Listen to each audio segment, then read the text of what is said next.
Mis amadas y amados, hoy nos encontramos con la Escritura Sagrada en la primera carta que lleva el nombre de Timoteo. De allí el capítulo 6, los versos del 6 al 19.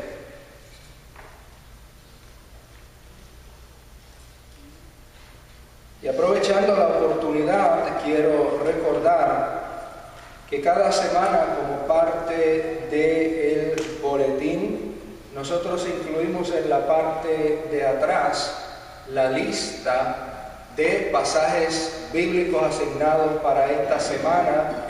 No siempre los usamos todos en la predicación y explicación, pero siempre invitamos a que usted tome las Escrituras y las pueda leer, las pueda estudiar y abrir nuestros corazones siempre a la dirección del Señor. Así que ya sabe, recuerde, al final del boletín usted encuentra los pasajes bíblicos asignados para la ocasión.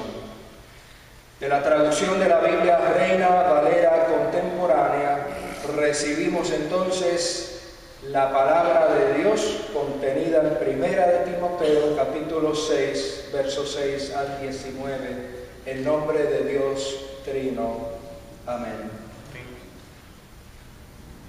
Pero la piedad es una gran ganancia cuando va acompañada de contentamiento, porque nada hemos traído a este mundo y sin duda nada podremos sacar. Así que si tenemos sustento y abrigo, contentémonos con eso. Los que quieren enriquecerse caen en la trampa de la tentación y en muchas codicias necias y nocivas que hunden a los hombres en la destrucción y la perdición. Porque la raíz de todos los males es el amor al dinero, el cual algunos, por codiciarlo, se extraviaron de la fe y acabaron por experimentar muchos dolores. Pero tú, hombre de Dios, huye de estas cosas y sigue la justicia, la piedad, la fe, el amor, la paciencia y la mansedumbre. Presenta la buena batalla de la fe, aférrate a la vida eterna, a la cual también fuiste llamado cuando hiciste la buena profesión delante de muchos testigos.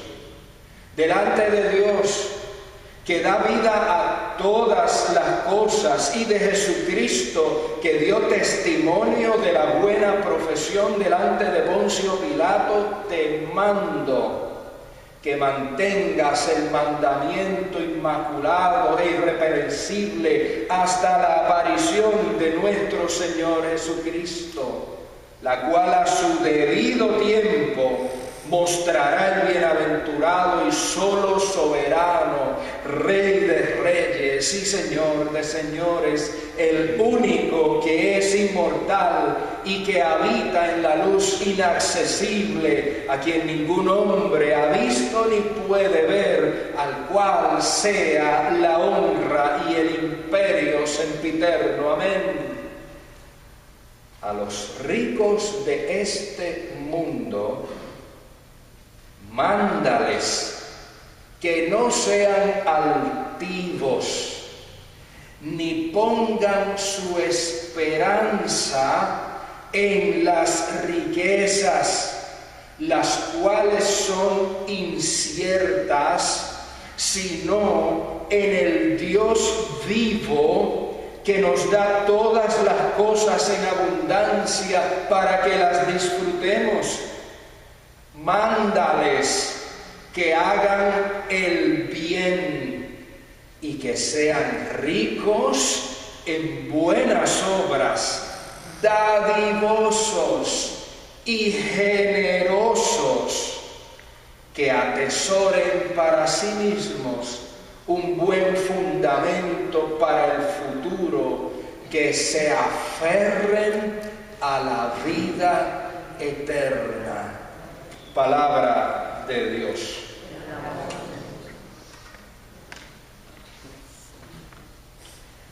La primera generación de cristianos tenía la expectativa del regreso inminente del Señor Jesús.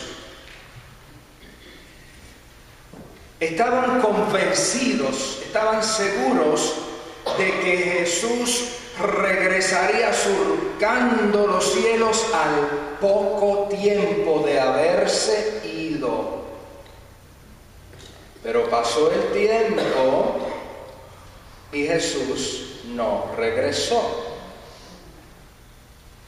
Siguió pasando el tiempo y Jesús no aparecía.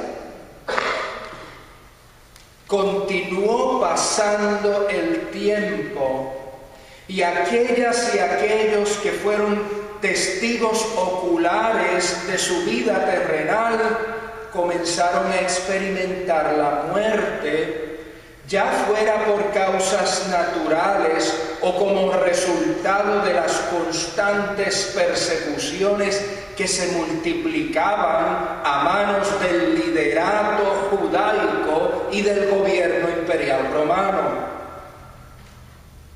Y Jesús seguía sin regresar. Esto representó para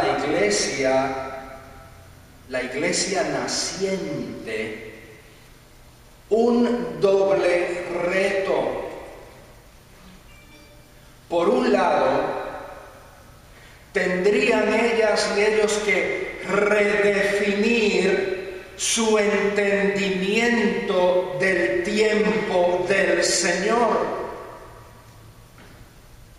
Tendrían que repensar y redefinir su comprensión de eso. ¿Qué es eso de pronto en el tiempo de Dios? ¿Qué quiere decir eso de pronto? Tendrían entonces que aprender la diferencia entre tiempo cronos, que es el que se cuantifica en horas, días, meses, años, siglos, y el tiempo kairos, que no es el que se cuantifica, sino el que se cualifica. Es el tiempo de las intervenciones de Dios en la vida humana. Lo que otras partes de la Escritura llaman el tiempo oportuno de Dios. Y tendrían que aprender la diferencia entre esos dos tiempos, el tiempo cronos y el tiempo kairos. Ese era uno de los retos que tendrían que enfrentar. Pero por otro lado, la iglesia naciente tendría también que repensar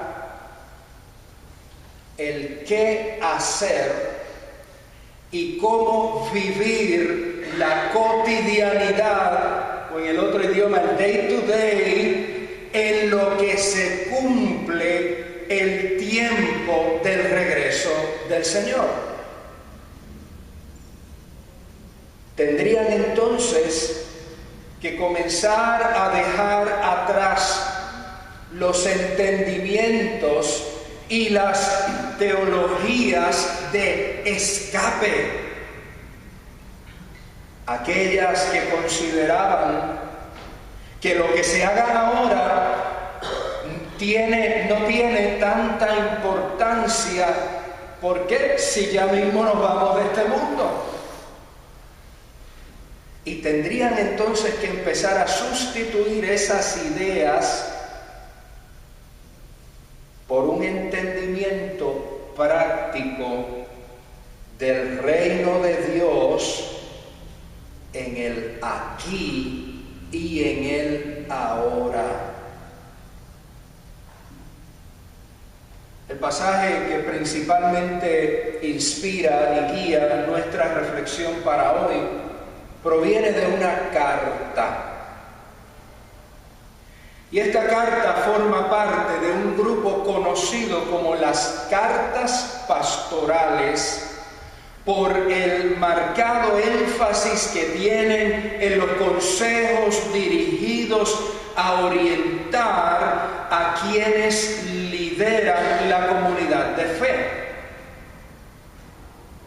Y el autor escribe en una época posterior a la muerte del apóstol San Pablo.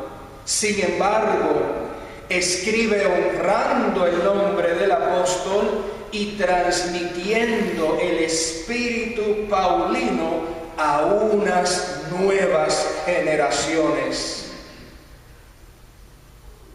Como indicamos hace un momento, esa nueva generación de cristianos que quizás ya estaban en la segunda, tal vez tercera generación, se estaban percatando que el regreso de Cristo no era inminente como pensaban los creyentes que les habían precedido. Y esta nueva generación de cristianos se va entonces enfrentando al dilema de cómo interaccionar con una sociedad de la cual no iban a escapar volando hacia las nubes como ellos esperaban. El problema era simple. Estamos aquí, no nos han venido a buscar. ¿Qué hacemos ahora? Pero ¿saben qué, mis hijas y hijos amados? Ese sigue siendo el desafío para la cristiana y el cristiano de hoy. ¿Cómo vivir y cómo practicar la fe de Cristo en nuestro contexto, en nuestra realidad? ¿Cómo vivir en lealtad absoluta al reino de Dios en medio de las múltiples lealtades a los reinos de este mundo? Encerrarse, encuevarse, no es una opción. Crear una burbuja inmaculada, desconectada de la realidad circundante, le hace un servicio flaco al Dios que, lejos de alejarse de la humanidad, lo que hizo fue acercarse a ella en la persona de Cristo. No obstante, eso mismo es lo que han hecho muchas y muchos cristianos a lo largo de los siglos. Aprender, reaprender y pasar a otras generaciones una fe que consiste en la repetición de dogmas. Eso mismo es lo que se ha hecho a través de los siglos, ahogar el mensaje de Cristo en asuntos irrelevantes como, por ejemplo, ¿cuántos ángeles caben de pie en la punta de un alfiler? Y eso era lo que se discutía en la iglesia para el año 1500 y pico. Pero esa ha sido la trayectoria de muchas y muchos cristianos a través de los siglos. Entretenerse hablando de la voluntad de Dios en los cielos sin considerar la seriedad de las implicaciones de esa voluntad en la tierra y en nuestra vida. La carta de Timoteo busca entonces atender temas prácticos para la vida de su tiempo, pero sus enseñanzas son tan valiosas y son tan poderosas que tienen pertinencia para la vida del creyente ahora en el siglo XXI. Una de esas enseñanzas que el autor de la carta plantea tiene que ver con cuál debe ser la relación de la cristiana y el cristiano con los recursos materiales. Para la primera generación de creyentes, eso no constituía un problema, no constituía un gran reto, ya que, como indicamos hace un rato, ellos estaban esperando el retorno inmediato de Cristo. Cristo se fue y dijo, ya mismo vengo, así que ya mismo viene. Ellos literalmente, afianzándose en ese entendimiento, no veían gran dificultad en llevar a la práctica eso de vender todo lo que tenían y repartirlo a los necesitados, como Jesús le había dicho al joven rico. Y de ello nos da testimonio el autor del libro de los Hechos de los Apóstoles, al decir allá para el capítulo 2 que los creyentes, y cito, vendían propiedades y vendían posesiones y todo lo compartían entre todos según las necesidades de cada uno. La primera generación de creyentes no tuvo ningún problema en hacerlo así. ¿Por qué? Ya nos vamos. Sin embargo, las generaciones siguientes se percataron que no podían hacer lo mismo, teniendo entonces como garantía el regreso inmediato de Cristo. Así que se vieron en la necesidad de repensar todo el asunto.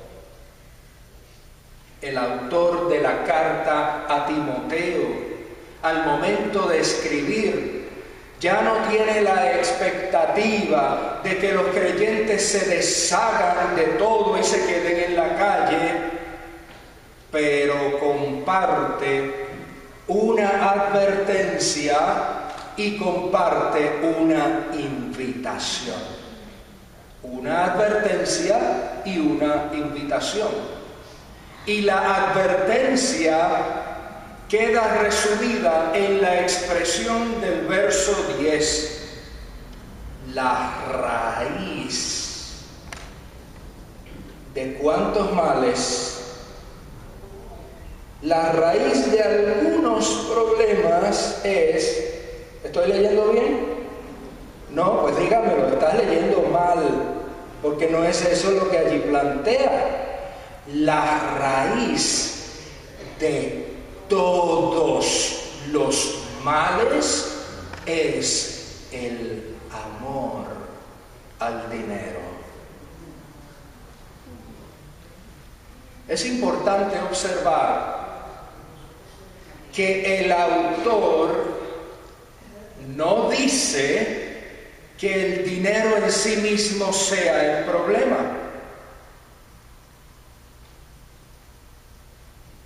Y si usted sale de aquí diciendo que eso fue lo que el pastor dijo, escuche la grabación. Para eso lo grabamos, ¿verdad? Vea la grabación. Ni yo he dicho eso, ni el autor bíblico está diciendo eso. El problema consiste en el amor al dinero, como él le llama, la avaricia, la ambición, el egoísmo, la acumulación de capital como un fin en sí mismo, la cultura del consumo. Yo recuerdo hace 4 décadas, ¿sí? Había un anuncio de televisión de un centro comercial en mi región, y el anuncio era una persona que decía, es que hay que comprar y comprar y comprar. Y todo era comprar y comprar y comprar y comprar. Eso es la cultura del consumo. Y todo eso, mis hijas e hijos, son expresiones de la misma condición que el autor bíblico identifica como raíz de todos los males. La filosofía del mundo, o la filosofía de este siglo, como le llamaban en las Escrituras, la filosofía de este mundo que vivimos, se puede resumir con frases como estas: tanto tienes y tanto vales. Mientras más tienes, más vales. Y mientras más tengas, más posibilidad tendrás de salirte con la tuya. Solo por mencionar un ejemplo, podemos dar muchísimo, solo voy a dar un ejemplo. La filosofía de este siglo o de este mundo es la filosofía que desproporcionalmente condena a cárcel a personas pobres, mientras que a personas muy adineradas se les da mejor trato, según documentado por una revista, oiga de qué lugar, de la Escuela de Leyes de Harvard. Nada más y nada menos que de la Escuela de Leyes de Harvard. Documentado. Por dar un ejemplo, mientras más tienes, más vales. Así funciona la cosa. Pero nuevamente, lo repito, el problema no está en el dinero, sino en el amor al dinero, que no es otra cosa que la idolatrización de los bienes de consumo y la indiferencia ante el sufrimiento del prójimo necesitado. El Señor Jesucristo, ¿sabe quién es él? ¿Ha oído hablar de él alguna vez? Ok. El Señor Jesucristo se acercó a este mismo tema, pero lo hizo como él solía hacer las cosas. Los autores de las cartas bíblicas elaboraban argumentos teológicos. Jesús hacía cuentos. Jesús hacía cuentos.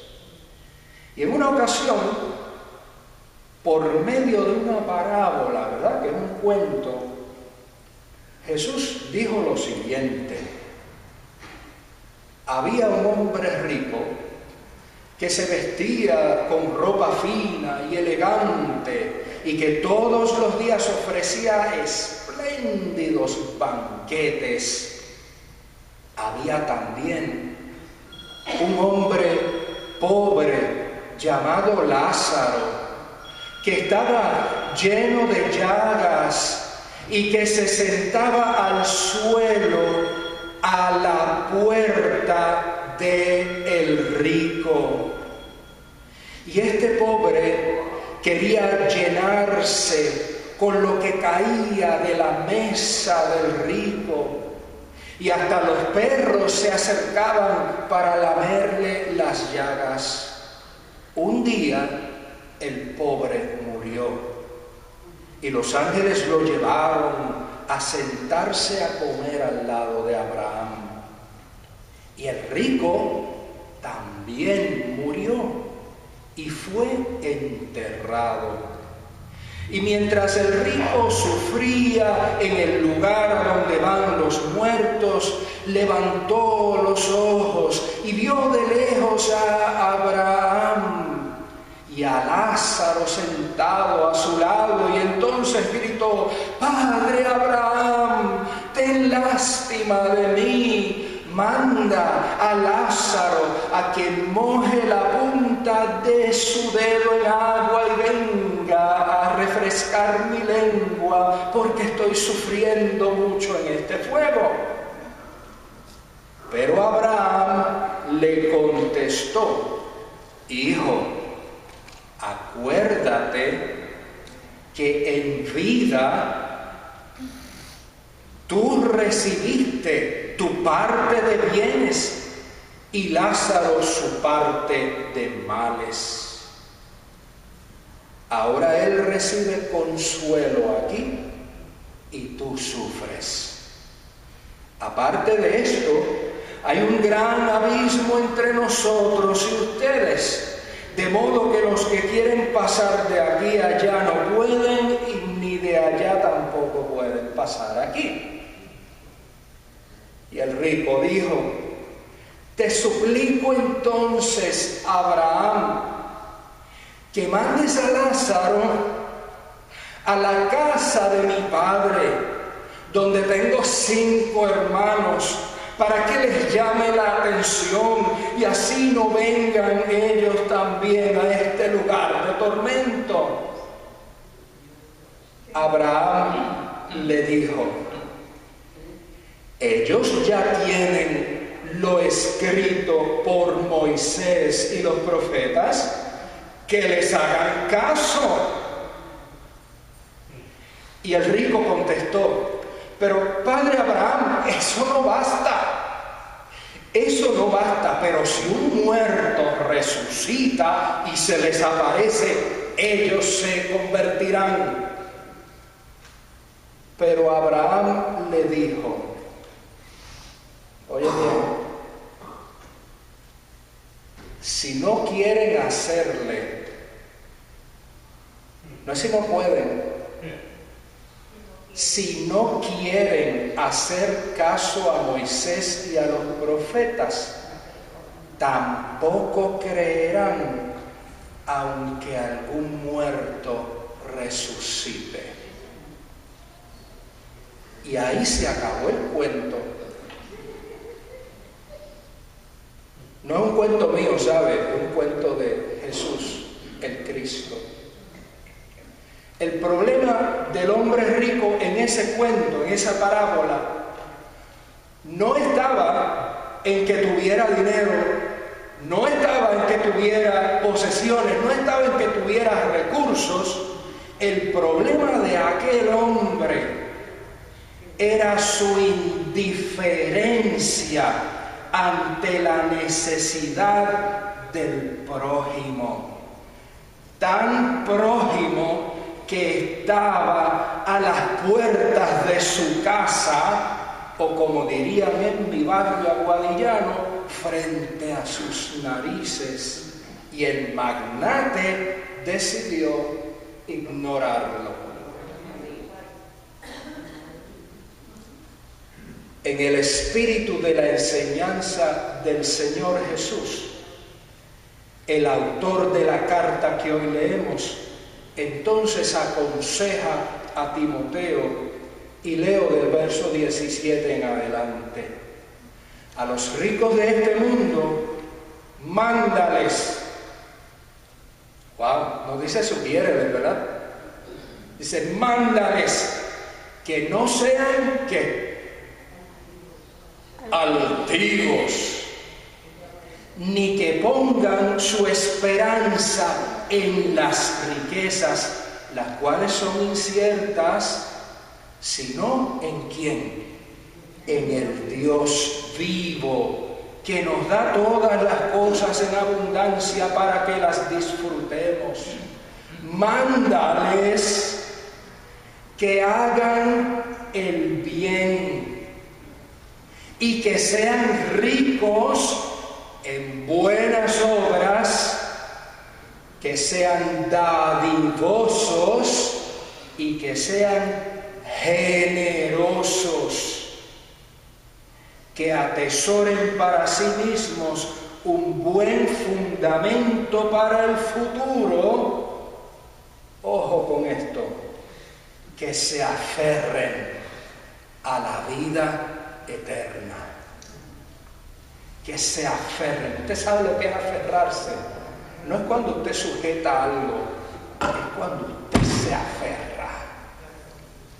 Como se agarra a alguien que está ahogándose y le echan un salvavidas, un flotador. Eso es aferrarse. Y al leer esta porción, quizás a usted le dé la misma tentación que me da a mí. Y es la tentación de pensar, yo puedo entrar ahora a la internet y mirar el balance de mi cuenta de banco y percatarme de que yo no soy rico. Así que eso no es conmigo. Ahora bien,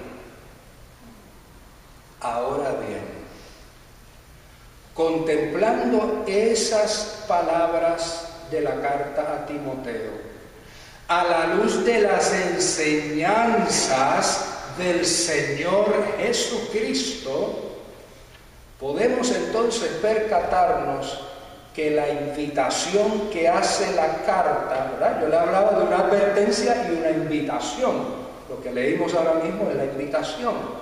Podemos entonces percatarnos de que la invitación de la carta es pertinente y es relevante a toda persona que se proponga seguir el camino del reino de Dios. El llamado, la invitación a hacer el bien. Hacer el bien. Ser ricos en buenas obras.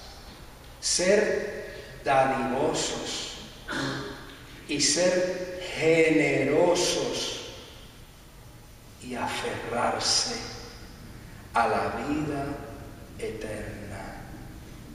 Ahora bien, esa última expresión la encontramos, si usted se fijó, 2 veces en el mismo pasaje bíblico. Aferrarse a la vida eterna. Aferrarse a la vida eterna. No obstante, y aquí le agradezco de nuevo a la Iglesia Presbiteriana de los Estados Unidos de América, que antes de hacernos ministros nos manda a estudiar, entre otras cosas, los idiomas originales de la Biblia. Porque en este caso, en el texto original en griego, ambas veces que usted y yo leemos aferrarse a la vida eterna, tienen significados distintos y utilizan palabras distintas. La primera vez que usted lo lee ahí, el verso 12, está hablando ¿de qué? De la vida eterna, de lo que algún día esperamos disfrutar todas y todos en la presencia de la gracia divina. Verso 12. Pero la segunda vez que usted se encuentra con esa expresión, el verso 19, una mejor traducción al español sería la siguiente: aferrarse a la vida que es vida. No suena igual, ¿verdad? Aferrarse a la vida que es vida. Aferrarse a la vida verdadera, no a la vida de ilusiones o de fantasías, a la vida real, a la vida que es vida, aferrarse. La vida que es vida, y acuérdese de esa expresión, la vida que es vida, la experimentamos en el aquí y el ahora, caminando con Jesús.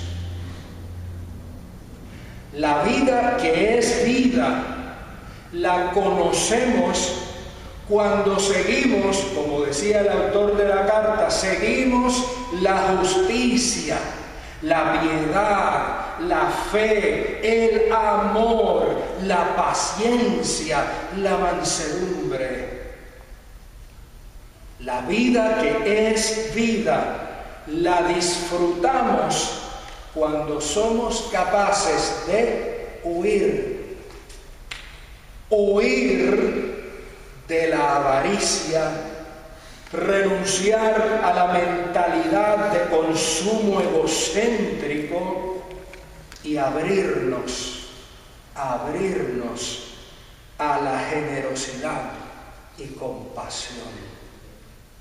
Soli Deo Gloria. Espíritu Santo de Dios, concédenos, Señor, te rogamos, movernos de la mentalidad del consumo a la mentalidad de tu reino. Concédenos comprender y movernos de la vida superficial a la vida que es vida. Solo en ti lo podemos hacer. Ayuda a nuestra fe. En nombre de Cristo. Amén y amén.